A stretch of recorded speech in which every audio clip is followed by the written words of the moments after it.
Fleet logs detail a battle won before it even started. The battle that never fought starts in the command deck, not in a legend. Admiral Cade is doing a job that should be boring. Then a cracked command helmet makes the first normal sentence impossible. At the command deck, routine still exists. The first job is simple: count the living, count the dead, secure the deck. Admiral Cade keeps a cracked command helmet near the worklight while battle log V9 waits under one clipped corner. Cade keeps one hand on one nearby tag because people trust routine longer than they should. Red emergency light strobes across glass and dried oxygen froze scent.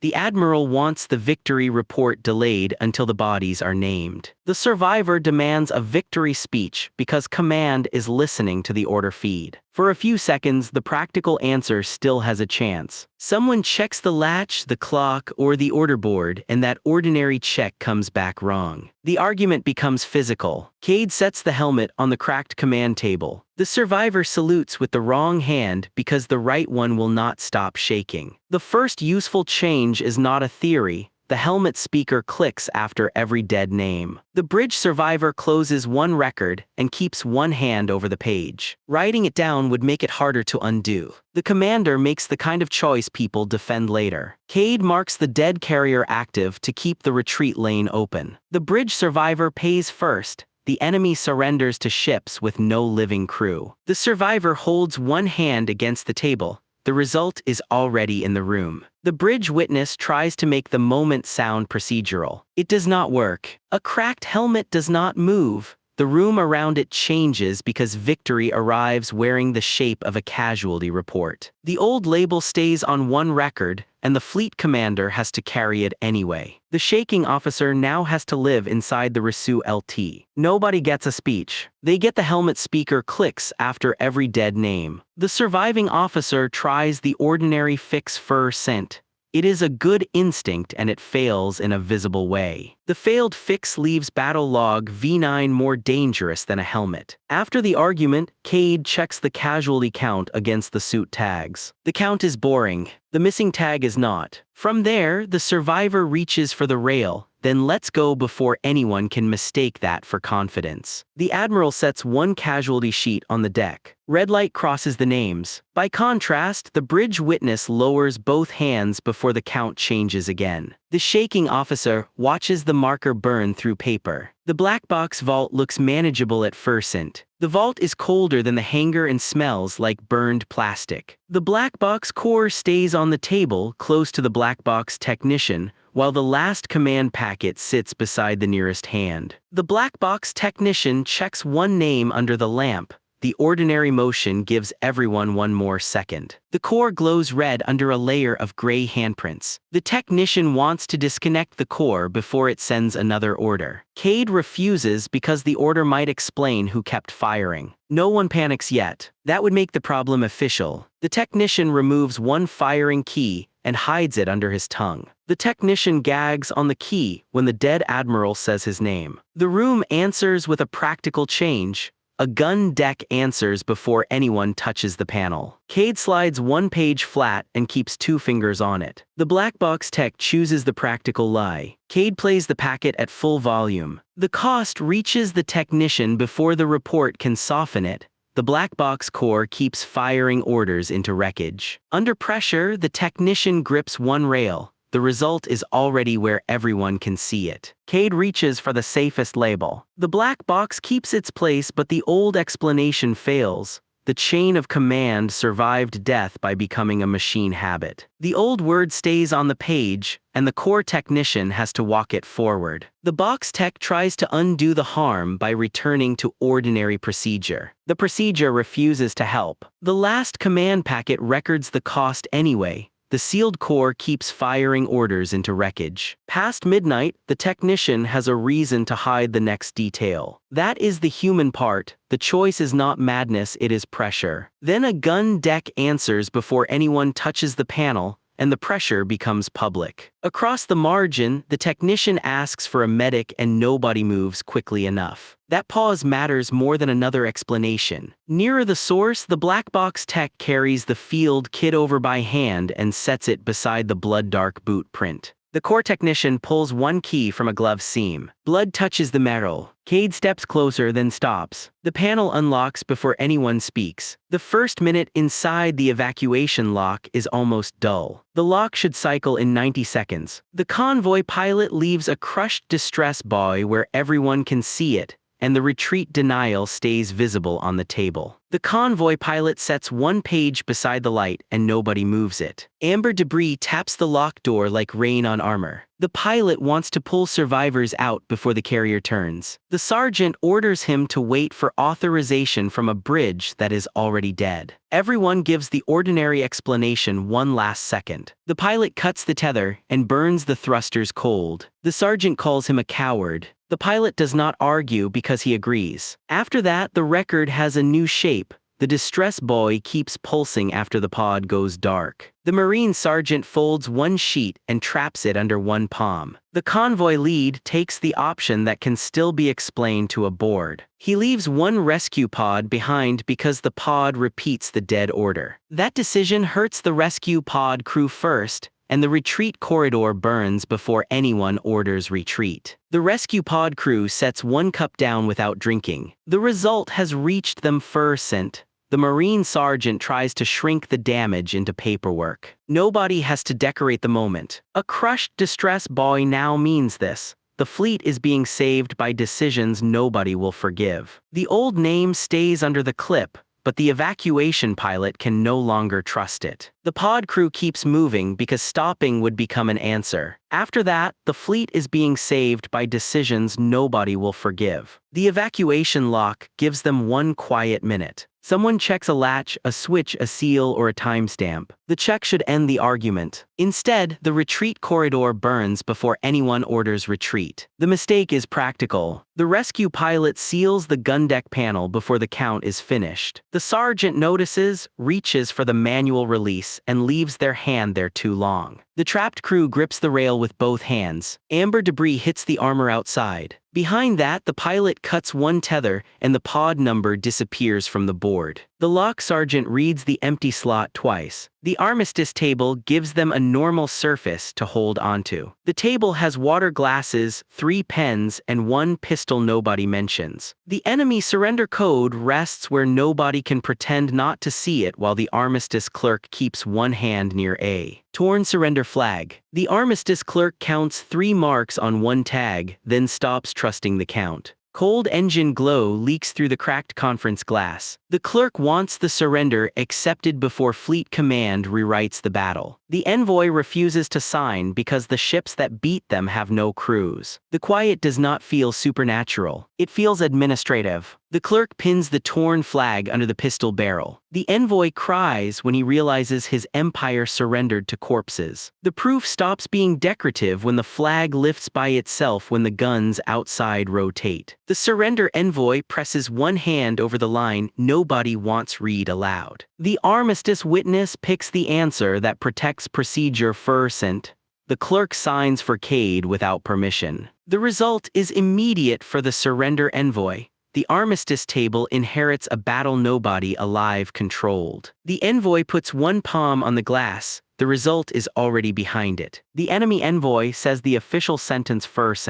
The evidence is plain enough to hurt. Peace becomes another document written by the dead. The category sits on the paper while the treaty clerk carries the cost past it. When they leave the armistice table, the route forward is narrower. The enemy surrender code is still visible. A torn surrender flag is still close. And the surrender witness has paid first. The delegate understands the cost before the senior people do. Nobody calls it revelation. They are too busy deciding who has to touch a torn flag next. Nobody has a speech ready. Quietly, the envoy wipes frost from one sleeve and keeps looking at the deck. The ceasefire clerk lowers their voice because quiet is easier to survive than certainty. The clerk pushes one glass of water across the table. The enemy envoy does not drink. The pistol slides when the carrier shudders. The surrender witness signs with a hand that will not stay still. Nothing in the weapons chapel announces itself as history. The chapel is only a nickname, but everyone lowers their voice there. A sealed weapon key remains the only thing nobody wants to move while the forbidden payload manifests manifest lies flat in the working light. The weapons officer steadies one hand on the desk. Routine holds for another breath. White warning paint flakes from the payload cradle. The weapons officer wants to prove the forbidden weapon fired after the bridge died. Fleet Command orders her to bury the manifest and call the blast heroic. The sensible answer is still alive barely. She breaks the key in a vise and keeps both halves. She apologizes to the dead before she sends it to the living. What matters is the change left behind.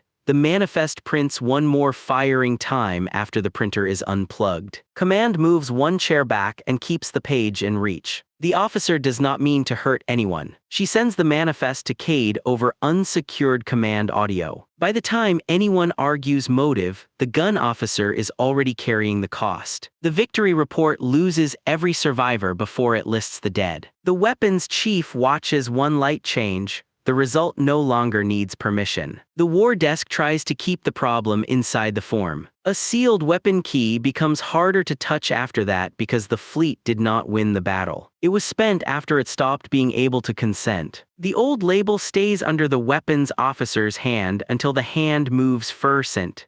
The detail is small enough to miss until someone tries to leave. Then the manifest prints one more firing time after the printer is unplugged. The forbidden payload manifest changes the room's behavior, not just the theory. The payload officer moves from the doorway to the table, and the command board moves back. That small movement tells the truth before anyone says it. For a while the work becomes ugly and small. Someone labels a body tag. Someone checks a pressure gauge. The officer presses a thumb against cracked command glass until the skin goes pale. The gun officer carries the broken key to the payload cradle. White paint flakes under her sleeve. The sealed command deck orders silence. The weapons chief drops the manifest on the deck instead. The final convoy lane starts with work, not revelation. The convoy lane is empty enough to look peaceful. The commander works around a burned targeting slate because the final silence report remains close enough to read. The fleet commander keeps one thumb on the form until the paper bends. Cold engine light fades across a lane full of unspent missiles. Cade wants to end the war by refusing the next order. Command threatens to brand him traitor if he does not advance. Nobody wants to be first to name the wrongness. Cade puts the slate on the floor and steps on it until the glass gives. No one cheers. One gunner says thank you and then starts crying. The event becomes usable evidence when the command log seals itself and marks the next battle already low sent.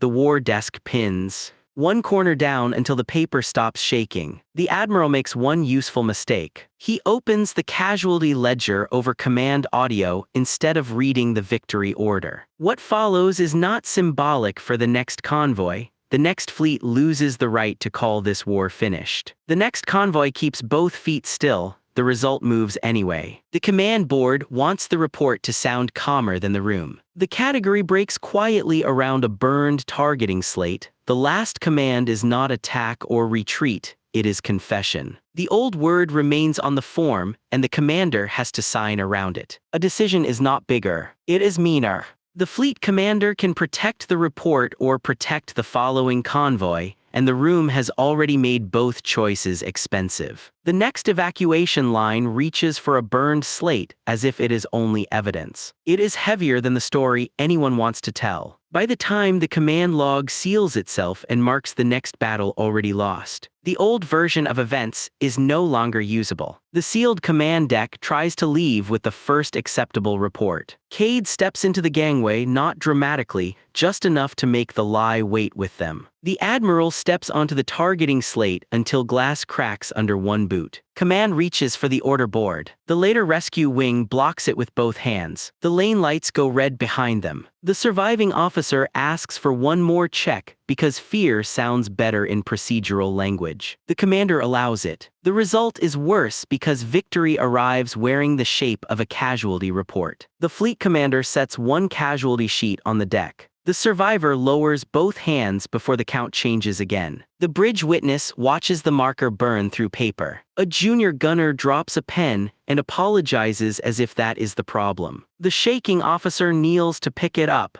then stays there because standing would make the next order real. Another object will not change anyone. Consequence will. The command core keeps ordering guns into the wreckage. The technician reacts first, and that reaction changes what everyone else is allowed to deny. The box tech pulls one key from a glove seam. The convoy lead holds the table edge while the Marine reads the line again. Nobody is enlightened by it. They just understand who has to stay in the evacuation bay when the door closes. The evacuation crew grips the rail with both hands. The evacuation pilot cuts one tether and the pod number disappears from the board. The sergeant reads the empty slot twice. After the argument, the rescue pilot checks the casualty count against the suit tags. The lock sergeant reaches for the rail, then lets go before anyone can mistake that for confidence. The delegate steps away from a surrender flag and still cannot leave it behind. The armistice witness places the enemy code under the lamp,